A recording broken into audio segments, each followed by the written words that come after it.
The anime starts with an exhausted girl fed up with the burden of work. As Midori has been given overtime and hasn't slept, she wants to go straight to bed and rest. Her shivering legs and tiring looks reveal how she has suffered this month. At last she has reached home and a few steps away from the bed. Unfortunately, she fell to the ground because her legs refused to support her weight. She has realized she is going to die, and it hurts her a lot because her life hasn't given her a chance to say goodbye to her parents. Just then, her soul has departed from her body and tears are rolled from her eyes. At this moment, she is repenting to die like this because there is no one around her. This time is lucky for her because God has granted her wish. In exchange, she needs to do something for God. With a shocked face, Midori inquires what she needs to do. God smiles and reveals, as Dylan's world where humans are persecuting other people on the base of species, her task is to figure out whether humans should be wiped out. Listening to this, she is scared enough to death and denies doing the task, but God is aware of her weakness and assures her to give power by reincarnating her.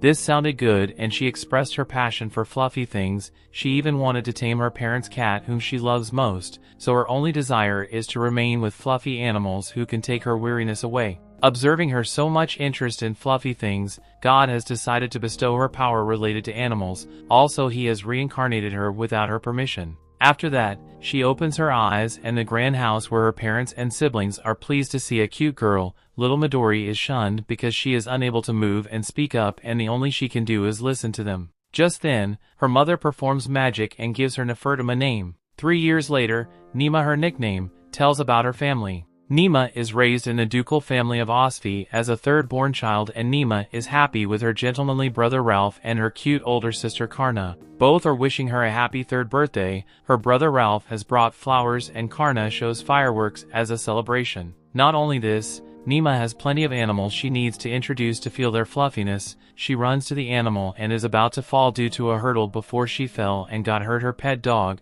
Dee, was always there to protect her. Also, her parents take a breath of relief by seeing their beloved daughter safe. On the other hand, Néma feels like she is in heaven because so many animals and birds surround her, but they are too much and difficult to handle. Soon, she realized she shouldn't tame too many animals. Still, she is happy in their company. After some time, Néma's mother is anxious because she is called to the royal palace. Her husband is not at home and Ralph and Karna are in the academy, so no one can take care of Néma. She had no option except to take her royal palace. Before taking Néma, she warns her to be a good girl. As Néma is going outside for the first time in overexcitedness, she responds positively and they move to the royal palace. Going there, she looks at the people's faces and there is no clue of persecution. Arriving here, she casts a protection spell on her and asked her not to go anywhere. As soon as her mother moves to do her duty, she looks at the bird and chases it. She has run away by forgetting her mother's warning not to go anywhere. Chasing the birds, she has arrived at the garden. Here, attracted by Néma, squirrels, and other animals, she starts loving her and her heart is pounding with happiness. Just then, furious but lovely eyes can be seen from the bushes feeling a strange presence. All the animals have vanished and Néma diverts her attention to this animal. This is not a common animal because he is a sky tiger. Despite being scared, she has fallen for Sky Tiger, a beast, and she should keep a distance from him. Meanwhile, another shocking thing happens when Sky Tiger licks her. It reveals that Sky Tiger is obsessed with this little girl. Also, Néma gets closer to him and feels his fluffiness, which has taken her to another world. At the same time, Sky Tiger is seated, which is a sign that she can ride on him. It's strange because the beast allows a little girl to sit on him without any fear. She avails the opportunity and sits on his back. Sky Tiger takes her to the master, who is a prince. Prince is surprised to see a little girl on his Lars because except for him, he never gets attached to anyone. Also, he worries about this little girl who has easily trusted the beast and has no fear. Prince warns her and Néma's attention diverts to him. For a second, she was mesmerized by his beauty and held her in his hand. Watching herself in this prince's arms, she gets annoyed. Néma continuously asks him to get her down, but Prince is enjoying her resistance, and to enrage her, he puts her on his shoulder. As a result, Néma has started yelling and moving her hands and legs like crazy. Prince has gotten his play toy and wants to enjoy it more, but Lars takes her from his lord and puts her down. It's shocking for Prince because Lars has never been friendly with her. This time the prince is impressed with this girl and inquires about her parents who have left her alone. She tries to clear his misunderstanding so that she isn't lost, but Prince is not in the mood to listen to her and take her to her father. Riding on the Sky Tiger's back, she is moving to Royal Palace. Reaching King's library, she runs to her father. Her father is astonished looking at her daughter here, even he is worried about her, but Prince becomes a hero by saying he has saved Néma who was lost in the forest. Listening to this, she is annoyed because she never lost. Her father hugs her and can imagine her loneliness in the forest. In reality, the situation is adverse because she can take care of her but no one can convince them. Also, her father thanks him for saving her daughter by calling him Prince. Listening to this, she is shocked because she considers him a brute but he has turned into a prince.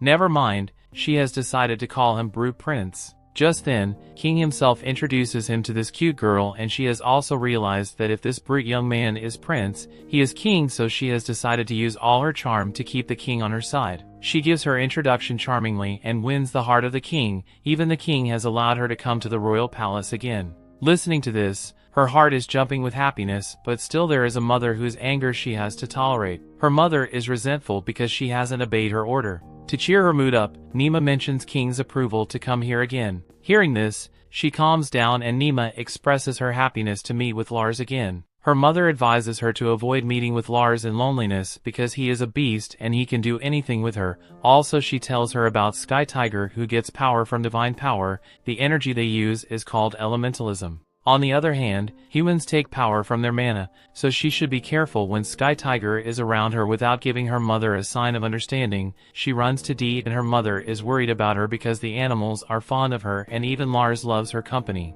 Later, she is taken to the magnificent academy where her elders study. As her father is Duke, she is given special treatment before she creates another trouble. Her mother again warns her to stick with her and asks her to hold her hand. Her parents are asked to sit on a special seat to watch the competition.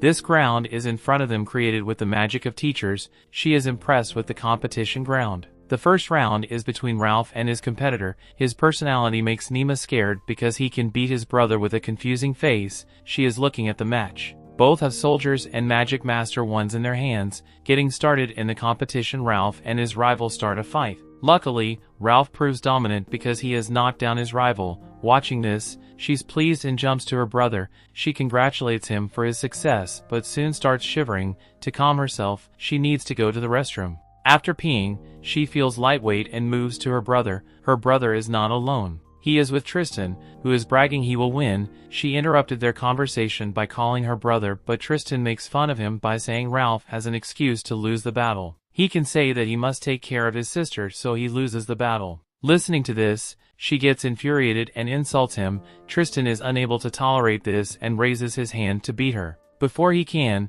Ralph gets in front of her and doesn't give him a chance to do such an evil thing. Just then, Princess also arrives and both boys greets him. Prince reprimanded Tristan for raising his hand to the child and he asked for forgiveness because Prince himself is taking this side of this girl. Also, Prince assumes Néma is scared of Tristan and hiding behind her brother, but the truth is the opposite. She is hiding from the prince. Unfortunately, he tells Ralph about this incident of saving her. She again opposes that she never got lost in the forest. By doing so, she has gained the prince's attention and he holds her in his hands. Also, Prince has decided to take her as a plaything. She refused to do so, but the prince knows how much she loves the royal palace, so he has given her access to the royal palace whenever she wants. Néma, yelling to be a plaything, is now considering this offer. Also, Prince threatens Tristan not to mess with her because she belongs to Prince. Hearing this, he ran away by fearing from the prince. Also, he calms Ralph by saying his father has no objection to Néma because he is fond of her. Also, Néma is agitated about the prince because he is happy listening to the king. Prince also notices and inquires about her behavior with him. How can she tell him that he looks like brute to her? On the opposite, Prince thinks she wants his attention, so she has started playing with her cheeks. Watching her sister in trouble, Ralph asks him to hand over her to him because she needs to attend Karna's trial. Prince also accompanies her because he doesn't want to leave Néma alone. Now Ralph has no excuse to save her sister. By taking her in his hands, he moves to the ground where he has gotten the prince treatment.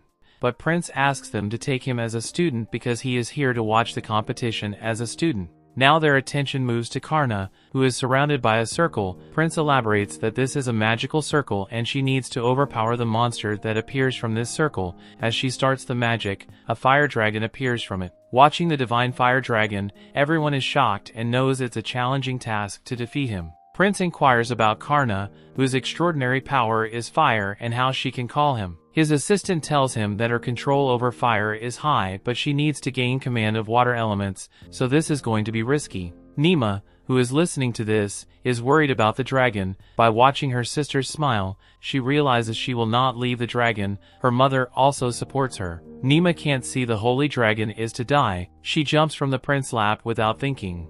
She rushes to the ground and her parents are worried about her. Néma jumps from the high wall and has no idea she can fall. Just then magic works and she reaches the ground without harm. Aside from this, soldiers have gotten ready to tackle the fire dragon, but she rushes to the fire dragon and stands in front of him. Also, she shouts at everyone not to harm him. The story continues. As this cutest girl Néma has prohibited the guard from attacking the dragon, they have shunned her. Also, the fire dragon's attention moves to her. He is wondering what this little girl is doing here because this is not the place where this cute girl should be. As Néma can talk with him, he shares his anger and calls her forcefully, also if he is inflicting malice on him. Then, how can he let them go quickly? Now it's Néma's turn to charm him with his beauty and stop him from taking any furious steps. She presents the adverse effects of fighting, which is gleaming scales can hurt and she can't bear this cruelty on him. Divine Dragon is calmed down. Seeing his wrath is gone, she expresses her wish to pat on his scale. This desire shocks Fire Dragon because she is not terrified. Inspired by her innocence, he bends on her so that she can touch him. Watching these guards are about to take action by believing that Dragon will hurt her.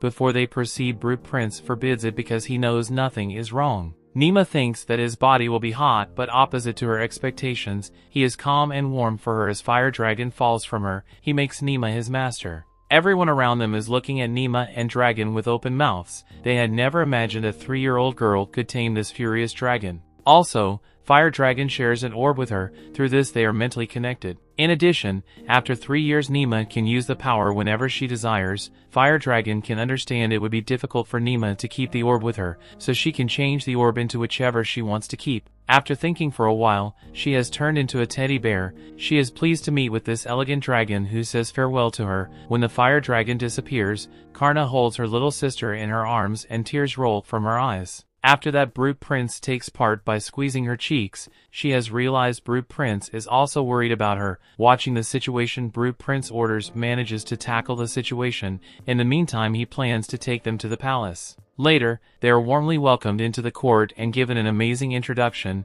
Many royal personalities are also there, which makes Néma nervous. Just then the king and queen arrive and they discuss the case. King is very well aware of Néma's pact with Fire Dragon. Also, he is worried that she can use its power against their kingdom, but Dalen Néma's father clears their misunderstanding that this is not a formal pact, and she is only eligible to use the power when she is threatened. To clarify King's doubt, he swears by his name. It reveals he died when he poses to his statement. Néma is worried about his father and has realized they have gathered to talk about this serious matter. Just then they discuss this case. Royal Magic Research Center Director Salazar disclosed that a magic circle is there and the girl who has performed the magic is correct. She hasn't made any flaw due to the fire dragon being forcefully called. It reveals that God wished to send him here. Listening to this, Néma yells in her heart. Now God hasn't left her alone in this world. She knows God has done this purposely because he wants her to be familiar with these people, but she isn't interested in knowing about them. High Priest also shares his perception.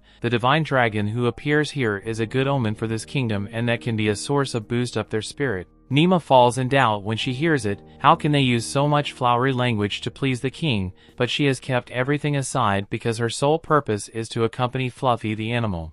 When she is thinking about that stuff, Brute Prince notices her expression. She feels irritated by this and looks furiously at him. On the other hand, Brute Prince has realized she is getting bored with that stuff, so he gives Néma a suggestion to play with Lars. Listening to this, her eyes have started shining with happiness. King has also allowed her ignoring them. She has moved to Lars, who is also pleased by watching his old friend. Néma holds his tail and Lars takes her to his place. Laris is seated in a luxurious environment. Even a large piece of meat is kept before him. Watching this, she holds a piece of meat and offers to this sky tiger. Without wasting a single second, he has eaten the piece. Although her hand gets inside his mouth, he has spared her tiny hands. Her hands become wet and the people around her are shocked. How can she make him eat without any protective thing? To wipe out her hands, Maid gives her handkerchief, which she takes and says thanks. Watching her cuteness, Maid has become so pleased and moved from here. Néma ignores it and is about to high-fives Lars. Lars also enjoys her company, so how can he avoid her command? Both match their hands and Néma's heart is jumping with happiness. Royal people surrounding her shocked because she is linked with Furious and other animals. Later, she lies down with Lars and feels her heaven around him. It's not long since she has fallen asleep. Even her father loves his daughter who looks so much pretty and snoozing. Other generals who know Fire Dragon's appearance are doing too well for their land, and her pact with the dragon is also important, so they want to keep a guard on her because someone could hurt her. His father, who can hear everything, is fed up because their selfish conversation could spoil his daughter. Instead, he prefers to leave from here. Other also wants to use Néma for their evil purpose. Even the high priest shares his desire to take Néma under his supervision. He wants to make her holy maiden by educating her, but his father knows what kind of education he will teach her. So Dayland is not going to give her daughter under his supervision. He knows he can transform her daughter into a puppet he can control according to his evil purposes. Dayland says no to him because he doesn't want to turn her into a doll. Doll's words are insulting to him and he attacks Dayland and his wife. He shares his doubts about Néma. She is not their daughter. Her features aren't similar to their siblings. This time Cerulean decided to answer this accusation. To clear his doubt, she mentions the true name of the vowel, but he again suspects her for the true name Vow. Now, she reveals about the king's presence there, and if he dares to doubt again, he is messing with the king. Is the king ready to sacrifice with his own hands if he does this? Still, royal people oppose him because they don't want to let her go quickly. They share their opinion in front of the king. Later, Lars wakes up Néma by licking her face. Also, she opens her eyes and looks at her parents. Her parents give her the good news that no one scolds her. Also, the divine beast has given her power, so she shouldn't be frightened. At the same time, King also holds Néma in his hands. He is always obsessed with this pretty girl. The king has also given her permission to come to the palace at a time. Also, it's her wish to go wherever she wants to go, but she needs someone's supervision to go to the dragon's place. Listening to this, her senses have activated. If the girl has fallen in love with fluffy animals, how can she miss the chance to meet them? After some time, Brute Prince takes Néma to his room. He wants to send Néma to the dragon heaven in Gwen's company. When Gwen arrives, then Néma is surprised to see him. His personality has amused her and she greets him. Gwen is her guardian and she can inquire about anything from him. Also, he is responsible for protecting Néma. Just then, Brute Prince orders him to take Néma into Dragon's Stable. It is a great shock for him because the prince is sending her to a dangerous place like Dragon's Stable. By moving with guards, she is ashamed of herself. Why does she need their protection? However, she proceeds because she can do anything for her fluffy animals. On the way, she meets Dan, the Knight of Dragons. His clothes are ordinary because he has to take care of dragons. He is not compelled to do this job and he is also fond of dragons. To look at his appearance, Gwen criticizes him because he has yet to wear a royal dress like him. Gwen and Dan both are mates at the academy level. That's the reason they are always ready to mess with each other. To sort out this matter, Néma turns their attention to her by pulling their trousers. Now they have realized what they have done with her, so Dan holds her hand and asks her to be cautious because there can be more dragons than she imagines. Some dragons, whom he calls Lindblom, are flying in the air, and the dragons who don't have wings are called Lindrax. These dragons live in the deserts and lake areas. The area depends upon the dragon. Whichever they suit most, they live there. Also, they prefer to live here because it has become their home. Just then, she tries to suppress the desire for a head pat on the dragon's head, but she knows Dan is not going to allow her. When she can't control her desire, then red beams appear in her body. These gleams have attracted the dragon and they are rushed to them. It happens rarely, so Dan and others become vigilant in dealing with the situation. Dan takes the girl away, but the leader dragon stops them from proceeding. Néma ignores Dan and steps forward to Gizel. It shocked her because she even knew his name. This dragon says yes to her and she jumps to pat his head. Also, she has taken permission from Dan to go with Gizel. Dan, who is stunned enough, can't deny he has given her approval. Gizel has been so that she could sit on him without wasting a single second. She rides on the dragon. It takes her to the sky and it's a beautiful day of her life. Leaving Dan and other forces in bewilderment behind, she has gone by sensing her. Gizel has known 3 years Néma is human, but he can get the fragrance of fire dragon from it. Yet, he knows she hasn't made a pact with her. Néma knows about it. She shares with him about the fire dragon who has communicated with her a few times. Néma has the fire dragon's orb, so this is a plus point through which she can communicate with the dragon. As Néma has fire dragon orb, another dragon will welcome her as a maiden dragon. He has taken her to a flowery land where the little dragon warmly welcomes her. She even makes a flower band for the dragon, but he prefers to eat them where, also it looks delicious to him. She starts to chase him to teach him a lesson. On the other hand, other baby dragon thinks they are playing, so they join her. Later, she is swimming in the water and messes with her dragon by throwing water at him. As a result, another dragon starts playing with her, but Dan and Gwen are discussing her. Dan knows about Gizel's nature. He is the leader of dragons. Also, he doesn't prefer to talk with anyone, but he has allowed Néma on his back, which is weird. Dan, who doesn't know about the Fire Dragon Pact, worries about her, but when Gwen clears his doubts, his mouth widens. How she could be so daring at this young age. An orb that she has is extraordinary. It reveals this little girl is not an ordinary one. Not only this, she returns with Lars and another dragon. This is more shocking because she is making a connection with all the animals, and fluffy animals love her company. How can this be possible? Apart from this, she has no concern about what people think about her. Rather, she is so busy with the animals that she doesn't have time to think about them. Right now her happiness is out of control because she has patted lots of animals. That brings the episode to an end. Thanks for watching. Want next part? Subscribe the channel and turn on notification bell.